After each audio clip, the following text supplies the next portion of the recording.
बिस्मिल्लाहिर्रहमानिर्रहीम अस्सलाम वालेकुम। मैं आपका वीर दोस्त गुलाम मुर्तज़ा। तुसीं वेख रहे मुर्तज़ा टीवी। मेरे चैनल में सबसक्राइब करो, नाल एक बैल का बटन भी ओके करो क्योंकि हर वीडियो मेरे दोस्तों वीरां लई जल्दी पहुँच सके। एक बाकड़ी मैं लैके आया, दूजियां गल्लां मालक तो पुछांगे की इहदा हिसाब किताब है। कैमरामैन दिखाओ। मझ बड़ी नस्ली जी, पूछ बिल्कुल बरीक है, चंगी मझ माशाअल्लाह। जो वक्केगी उदों फिर माशाअल्लाह चंगा लेवा कढ़दी है, चंगा थन लग्या है, मुठ का थन लग्या, चंगा विरले टोर याद थोड़ा थन चार्ज फिर कैमरामैन तसली करा दें।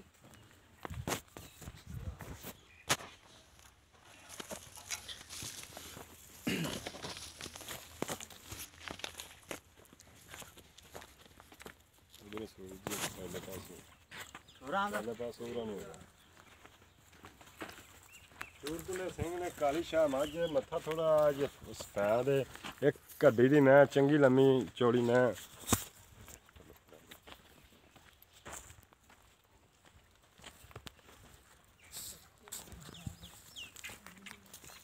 कुछ जमीन ते लगदी, चंगा खुडा चंगा पुट्ठा मैं कोले, चंगी खूबसूरत है। चल आया वा ये मगर की है मगर कट्टी है, मगर जी कट्टी दोस्तों इन्हों इस मझ दे मगर दुध भी पुछ लेना। खुर देखो मझ नस्ल वाली है, अगर लैने देने मुकद्दर ने।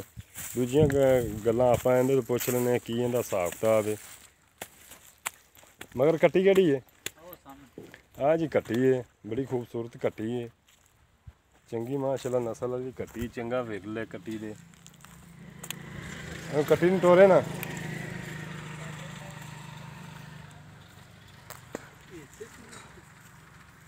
चंगी कट्टी बनेगी माशाअल्लाह जी, खूबसूरत तीला तो ला दे, नहीं लगता कि नाड़ वाला चाबा ठीक खड़ी रहन। इन माड़ा टोर ले जो,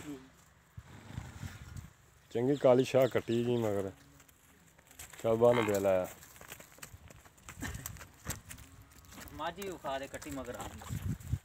है ऐ जी मझ दे मगर कट्टी है। दूजियां गल्लां मालक तो पुछ लैने की इहदा हिसाब किताब। अस्सलाम वालेकुम भाईजान। अच्छा भाईजान कट्टी तो मैं मझ तो मैं ना साल तो भी 2 साल की डेढ़ की सूई हुई मैं लगता नहीं 8 महीने 9 की सूई नहीं यार 8 महीनों की 9 वाली तो कट्टी है दे दी नहीं हो जाती। नीरा तो दूध पीती गई नीरा दूध पी गया ये और आप नहीं पीता मझ नहीं पी गया ये नहीं पी गया मझ है कट्टी। अच्छा आप भी पीती 8-9 महीने की सूई।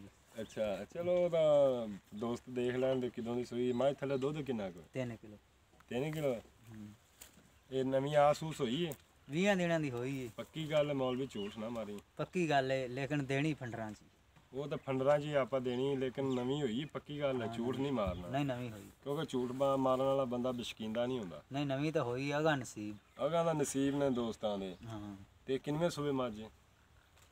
तीसरे को होनी तीसरे सूबे तीसरे सूबे मझ। हाँ ठीक हो गया, तीसरे लगदी भी तीसरे हैगी। हाँ अच्छा ਇਹਦਾ ਕੱਟੀ ਸਣੇ ਦੇਣੀ ਆਪਾਂ? कट्टी सने कोई लै जावे या कट्टी तो बिना लै जावे? नहीं ਆਪਾਂ ਕੱਟੀ ਸਣੇ ही देने। चलो कट्टी सने दे दे। अच्छा मौलवी साहब प्यार मुहब्बत वाला मुੱਲ ਮੰਗਣਾ। ਦੁੱਧ ਵੀ ਤੈਨੂੰ ਪਤਾ ਕਿੰਨਾ ਦੁੱਧ 3 ਕਿਹਦੇ ਚੋਂਦੇ ਜੀ? हिंदी कट्टी ਕੱਟੀ ਦੀ ਚੋਂਦੇ 3 ਕਿਲੋ ਇੱਕ ਟਾਈਮ ਕਿ 2 ਟਾਈਮ ਚੋਂਦੇ? नहीं एक है ਇੱਕ ਟਾਈਮ ਚੋਂਦੇ। ਅੱਛਾ ਹੁਣ ਪਿਆਰ ਮੁਹੱਬਤ ਵਾਲਾ ਮੌਲਵੀ ਮੁੱਲ ਮੰਗਣਾ ਹੈ, ਉਹ ਨਾ ਹੋਵੇ 5 ਰੁਪਈਆਂ ਦੀ ਮੰਗ ਲਾਂਗੇ। 1.5 लाख ਇਹਦੇ 'ਚ ਕੋਈ ਪਿਆਰ ਮੁਹੱਬਤ ਹੋ ਜਾਏਗਾ? कोई हो जाएगा ਆਇਆਂ ਦੀ ਸ਼ਰਮ ਜਾ चलो वो तो हो जाएगा है, हो जाएगा कोई थोड़ा बहुत तो ओला ਹੁੰਦਾ ही है। अच्छा थोड़ा बहुत और होता ही ठीक है। उम्मीद करना आज की वीडियो दोस्तों को पसंद आएगी। जल्द मिलने अगली वीडियो से। पाकिस्तान जिंदाबाद। अल्लाह हाफिज़। मेरा फ़ोन नंबर है 0344 69 80 676। ईमेल नंबर भी है, व्हाट्सएप नंबर भी है, एक नंबर और 0314 36 76 864।